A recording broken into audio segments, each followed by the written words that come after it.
Guys, it's finally here, the Splach e-scooter. This was crowdfunded and one of the few projects that actually delivered, so I'm super excited to test this out today. If you purchase this scooter or you're thinking about it, we're going to tell you if the Splach scooter is worth your money or not. So let's check it out. Subscribe and let's ride.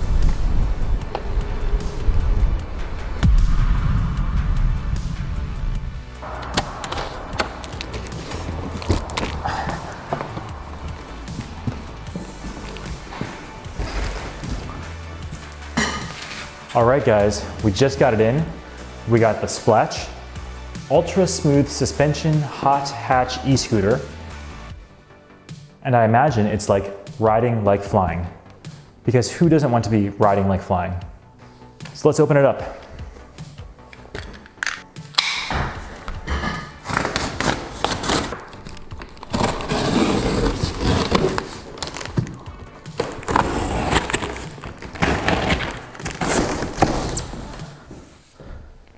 There it is. Looks like it's pretty well packed, pretty standard styrofoam here. Got some bubble wrap and some foam here. Let's see if we can slide it out.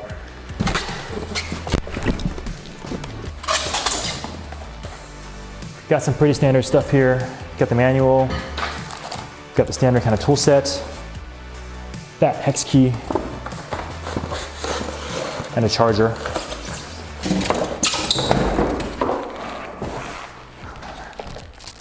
Setup seems pretty simple. Just got to take all this foam stuff off.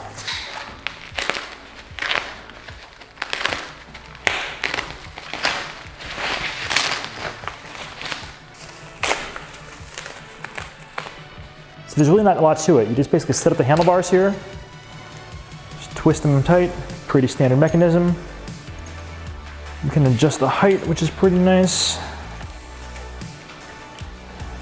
And then all of these components is pretty standard to be loose, so we've got to kind of arrange our throttle and our display to be how we like it.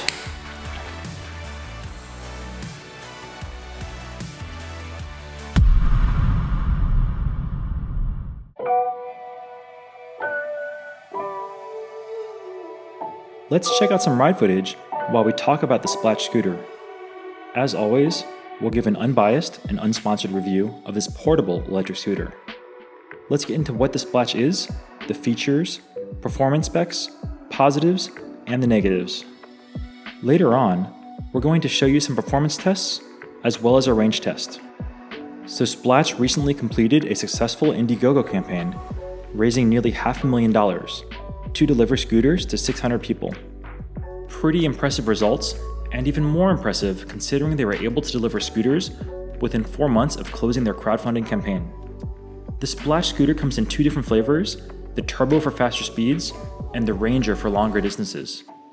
We're specifically riding and experiencing the Ranger today, but we'll present information on the Turbo model as well. So let's dive into some of the features of the scooter. I must say that I find the scooter pretty nice looking.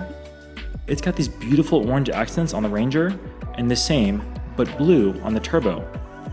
The lovely accented tire arms are matched by the folding handlebar fasteners. Also on the handlebars, you have standard grips, dual brake levers, and the standard, but functional display with finger throttle.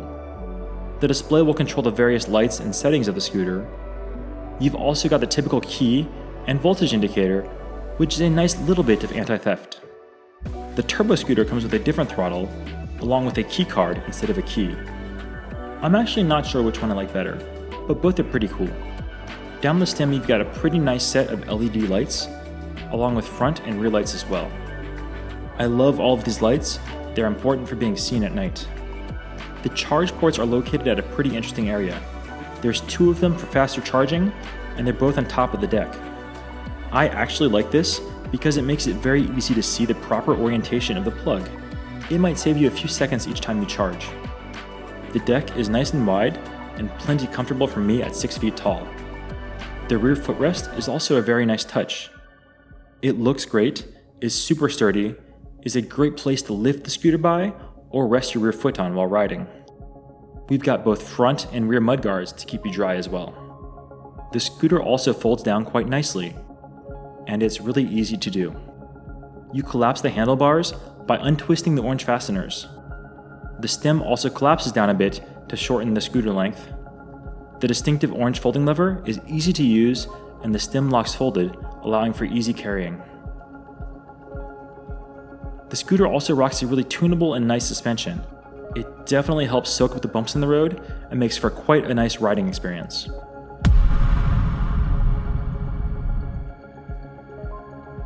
Now let's get into some performance of the Splach scooters.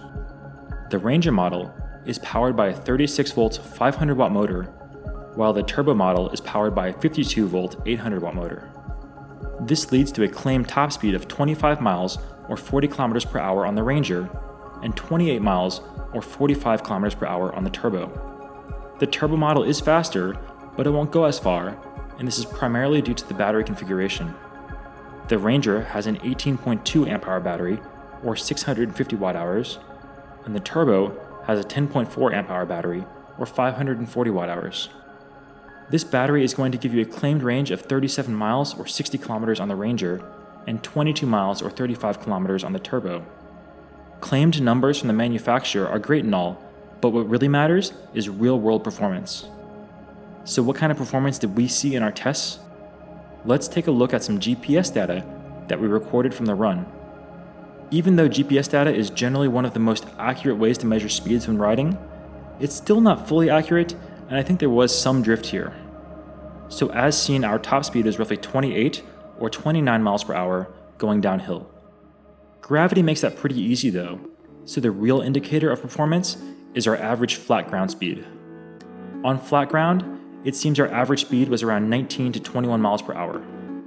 Not bad, but slightly under the 25 miles per hour top speed that they claim. It's still really impressive for a 500-watt motor though. Now to achieve this top speed with a low wattage motor, they had to gear it for a pretty high kV, I think. One thing that this affects is the torque. For me, the Ranger really struggled to get up some hills of San Francisco, but if you live in a rather flat place, it's probably totally fine. Let's take a look at my test.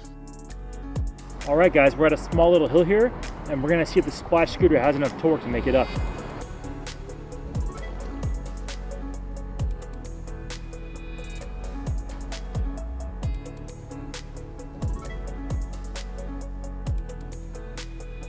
And so as you can see, there's just not enough torque to get up these hills in San Francisco, but if you live in a place where there's a lot of flat ground, it's totally great. The thing that the Ranger boasts most is the range. We did a pretty exhaustive range test, and while we never get the full range due to constantly riding at top speed, I'm fairly happy with the results. Our real-world range test ended up with about 17 miles or 27 kilometers before we hit the low voltage cutoff while climbing a hill. We may have been able to go another mile or two on flat ground. Note, I'm probably a bit heavier than the average rider, was riding at top speed the entire way, and was climbing some hills. You'd likely get much more range than I did. This is actually really solid for a commuter scooter, and I think plenty of range for this use case. So overall, I like the Splach scooter as a compact commuter solution. For me, I think the awesome set of features is a nice improvement over something like the 9bot Max. Right now, they're on sale for $800 on their Indiegogo page. Overall, a reasonable deal for what you get, and I think something that makes for a great entry into the world of electric scooters. That's all we got for this episode on the Splach scooter. If you enjoyed this episode, please like and subscribe. Thanks so much for watching, and we'll see you all next time.